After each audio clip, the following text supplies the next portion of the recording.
Hello, welcome back, and we are going to discuss The Changing World Part 3, titled The Mushroom of Death.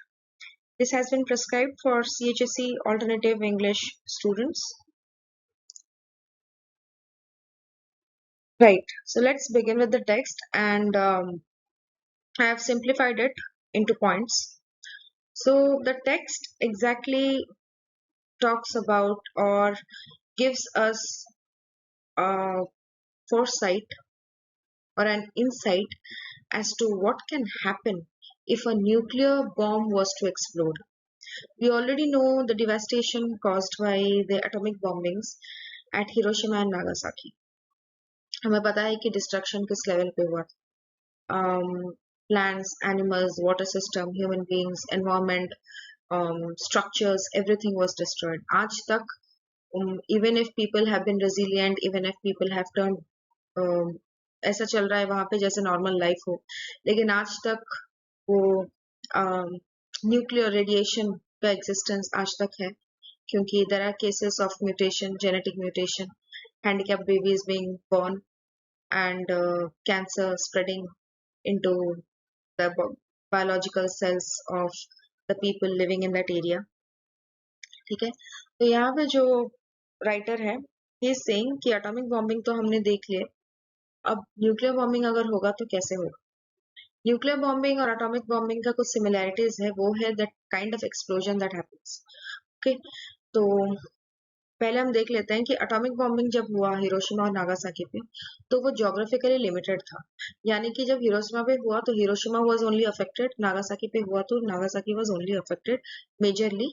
बहुत कम जो उनका radiation है वो आसपास के एरियाज में, विलेजेस में, टाउन्स में स्प्रेड किया वाया विंड, और एल्स मेजर अटैक तो उसी दो शहर पे ही हुआ था.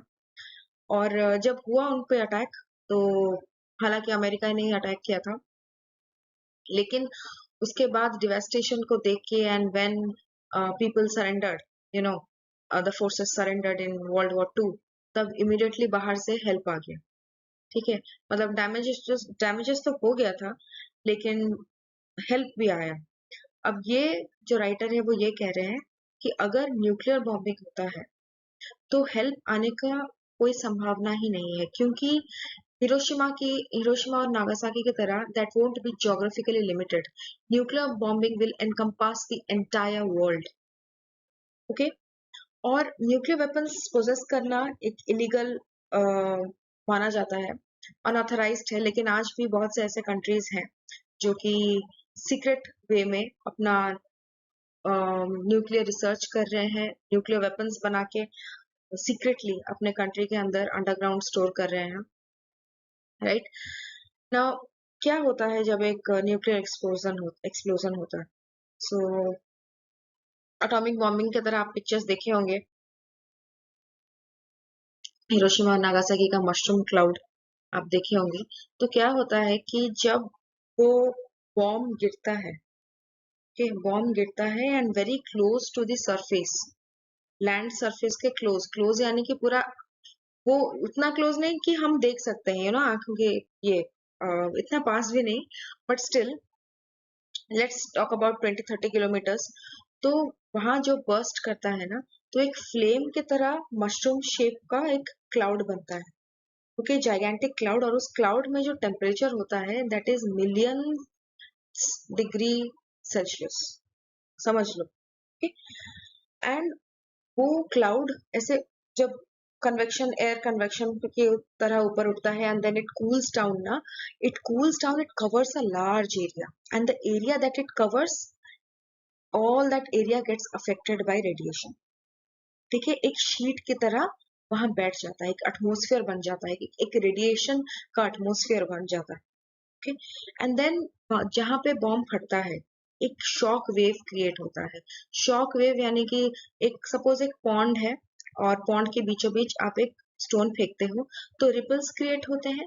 वैसे ही जब बॉम्ब फटता है तो वहां रिपल्स क्रिएट होता है, शॉक वेव्स क्रिएट होता है, और इतना जहां पे बॉम्ब फटता है वहां पे क्रेटर की तरह बन जाता है, एक गड्ढा बहुत बड़ा गड्ढा बन जाता है और शॉक वेव निकलता है। तो वो जो शॉक वेव निकलता है ना, वो आसपास के एरिया में अर्थक्वेक्स करवाता है, वो आसपास के एरिया में लोगों का घर सब कुछ तबाह हो जाता है एकदम से। और रेडियो एक्टिव फॉल आउट होता है। What is radioactive fallout? मतलब gamma rays, you must be knowing alpha beta gamma rays.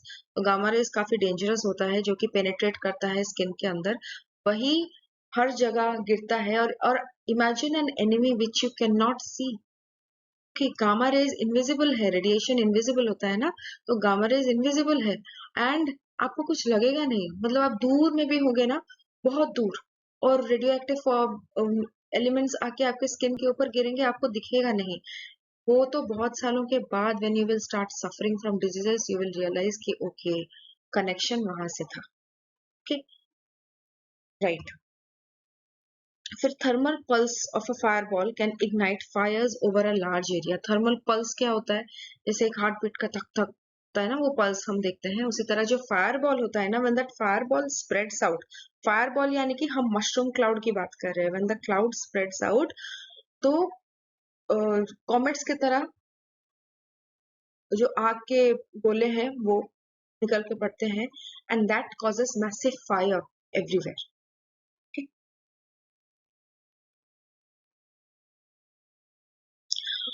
तो जब ये होता है, ब्लास्ट होता है, उसके बाद इमीडिएट क्या होता है, व्हाट आर द कॉन्सिक्वेंसेस?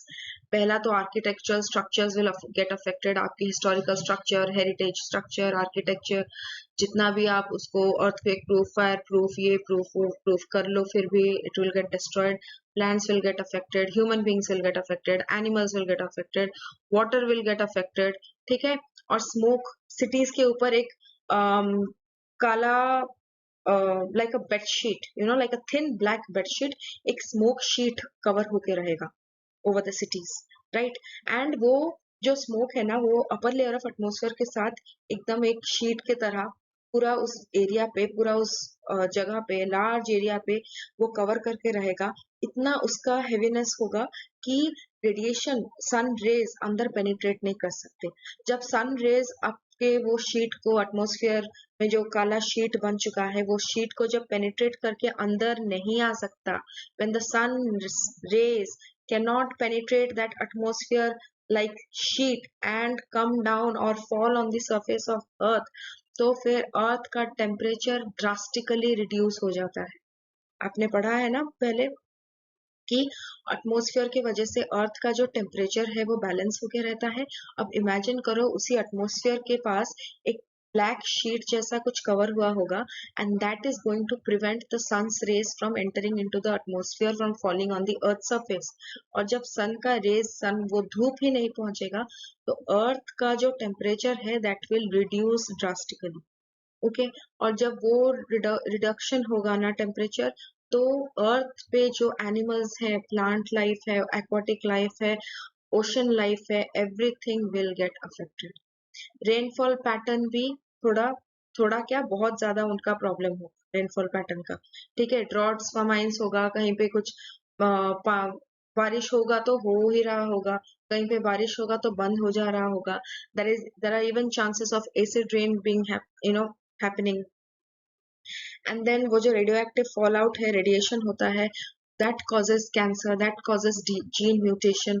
आज भी हिरोशिमा नागासाकी में you will see people suffering from gene mutations, problems और diseases arising due to gene mutation. Okay, अब जब रेडिएशन फॉल करता है ना, तो आपका हर चीज पे फॉल करता है। ओके, हर जगह पे होगा वो, आपके घर में, आपके घर के डाइनिंग टेबल पे, फ्रिज पे, चिल्ड्रन पार्क्स में, आपने जो क्रॉप पैटर्न, क्रॉप जो भी है आपके फील्ड में, and then on the water bodies, जहाँ पे भी, कहीं हर जगह रेडिएशन फॉल आउट होगा, and all those things will be heavily contaminated. I would suggest you guys to know more about Chernobyl disaster. एक बार हुआ था, वहां पे भी वैसा हुआ था, लोगों को कुछ पता ही नहीं चला, रात में चर्नोबिल फैक्ट्री में आग लगा, और सबको ये, आसपास के लोग जो फैक्ट्रीज में काम कर रहे थे, जो आसपास रह रहे थे, वो आके अपने बैल्कनी में खड़े होकर देख रहे हैं कि फैक्ट्री में आग लगा है। अब उनको ये नहीं पता कि वो फैक्ट्री एग्जैक्टली एक न्यूक्लियर फैक्ट्री है, और every person in that particular place became a victim. every person of that particular place suffered. Instantly वहां पे जो लोग पहले जो मर गए वो है the fire fighters who thought it is a normal fire, और वो चले गए पानी लेके उसको क्या to douse the fire. But unfortunately what they didn't know is that वो एक normal fire नहीं है, वो nuclear fire है. और nuclear fire जब जलता है ना, एक scarlet color का flame जलता है. मतलब जैसे if you have seen Harry Potter movies, तो जब फिनिक्स निकलता है तो वह कैसे एकदम ब्राइट रेड ऑरेंजिश कलर होके एकदम like shooting an arrow into the sky उस तरीके का निकलता है. डिट्टो वैसा कलर आता है when nuclear fire happens. Okay, तो चेर्नोबिल डिजास्टर हो या फिर आपका atomic bombing of Hiroshima Nagasaki हो, कलर कुछ वैसा ही है. बहुत ही ज्यादा डैमेज कर रहा है. And the writer here is saying कि उससे कहीं ज्यादा डैमेज होगा अगर न्यूक्लियर बॉम्बिंग होगा.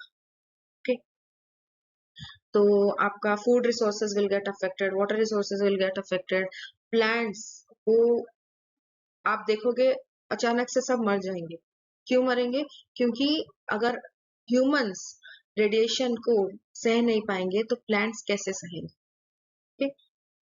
और द राइटर इज कंक्लूडिंग कि चलो ये जो न्यूक्लियर वॉर होगा, हम बोल रहे हैं कि थर्ड वर्ल्ड वॉर, ऐसे हम प्रेडिक्ट कर रहे हैं, डिस्कस कर रहे हैं कि थर्ड वर्ल्ड वॉर जो होगा वो आइदर बायोलॉजिकल वॉरफेयर होगा या फिर न्यूक्लियर वॉरफेयर होगा. Now this writer is saying कि अगर न्यूक्लियर वॉरफेयर हुआ भी तो उस वॉर को हम कैसे जाएंगे, क्या करेंगे, अगर हुआ तो कॉन्सिक्वेंसेस क्या होगा, उस कॉन्सिक्वेंसेस से रिकवरी कैसे होगा, ये हमें कुछ नहीं पता. कि हिस्ट्री में अगर ऐसा कुछ हुआ होता तो हम उससे लेसन्स गैदर कर पाते, लेकिन हिस्ट्री में ऐसा कुछ हुआ नहीं है. इतना हाई लेवल का कुछ हुआ नहीं है, तो हम लेसन्स कहाँ से ले. ओके, तो यही था आपका पार्ट 3 ऑफ क्या द चेंजिंग वर्ल्ड. ठीक है, ओके. अगर पसंद आया वीडियो तो एफर्ट के लिए सब्सक्राइब कर लेना और लाइक बटन हिट कर लेना. राइट, चलो बाय.